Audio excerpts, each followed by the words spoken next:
Do you know that Toshiba used to make Japanese typewriters? The Japanese writing system comprises hiragana, katakana, and thousands of kanji.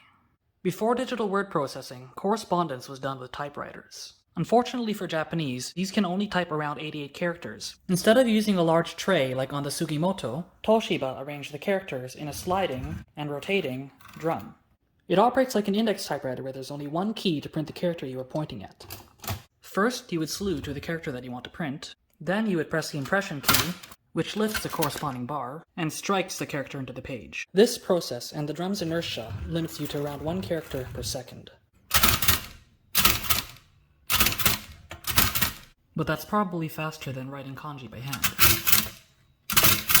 And if a kanji you are looking for isn't available, you can swap out the entire bar, or just a single character from this set. For more about how this typewriter works, see the video description.